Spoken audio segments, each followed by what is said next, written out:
আসসালামু আলাইকুম। আপনারা সবাই কেমন আছেন? আলহামদুলিল্লাহ আমি ভালো আছি আপনাদের দোয়ায়। আপনাদের জন্য একটি বড় ভিডিও নিয়ে আসলাম আজকে। এটা হচ্ছে ঈদের দিন নামাজ শেষে বাসায় ফেরার পথে একটু ভিডিও করেছিলাম। সেই ভিডিওটি আপনাদের সামনে তুলে ধরলাম। ঈদের দিনটি ছিল আসলে অনেক রৌদ্রোজ্জ্বল, অনেক সুন্দর এবং যে রাস্তাটি দেখতে পাচ্ছেন এই রাস্তাটি নতুন করা হয়েছে। রাস্তার সাইডে ওয়াকওয়ে করা হয়েছে।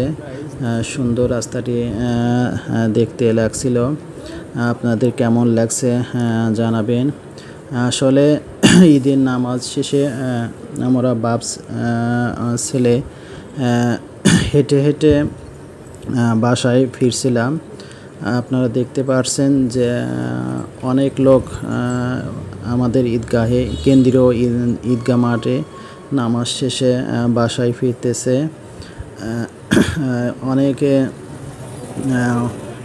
অনেকে দেখতেছেন মোটরসাইকেল নিয়ে, অনেকে ভ্যানে করে ঈদগাহ মাঠ থেকে নামাজ শেষে বাড়ি ফিরতেছে। এই যে আপনারা দেখতে পাচ্ছেন অনেকে অটো ভ্যানে করে বাসায় ফিরতেছে। তবে আমরা ঈদগাহে নামাজ পড়তে পায়ে হেঁটে যাই, আবার পায়ে হেঁটে বাসায় ফিরি। তো আসলে নামাজ শেষে হেঁটে বাসায় ফিরতে অনেক ভালো লাগে।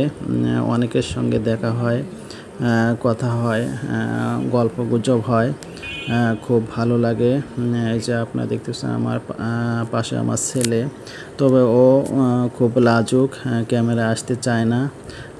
তো অনিচ্ছা সত্ত্বেও মাঝে মাঝে আমি ক্যামেরায় নিয়ে আসি। এই যে পাশে দেখতে পাচ্ছেন এইটা হচ্ছে আমাদের সরকারি শাহ আব্দুর রউফ কলেজ। অনেক সুন্দর কলেজটি। এটা হচ্ছে পীরগঞ্জ রংপুরে অবস্থিত। আপনারা দেখতে পাচ্ছেন যে এটা হচ্ছে পীরগঞ্জ বন্দর। এই যে পাশে প্রাইমারি স্কুল, আদর্শ প্রাইমারি স্কুল, অনেক সুন্দর স্কুলটি। যেহেতু এটা একটা মডেল প্রাইমারি স্কুল, গেটটি অনেক সুন্দর। আমরা নামাজ শেষে অনেক সুন্দর একটি রাস্তা দিয়ে বাসায় ফিরছিলাম। ভিডিওটি আপনাদের কেমন লাগলো? আসলে আমার অনেক ভালো লেগেছিল ঈদের দিনটি, কারণ অনেক সুন্দর একটি দিন ছিল। ভিডিওটি আপনাদের কেমন লাগলো জানাবেন। আল্লাহ হাফেজ।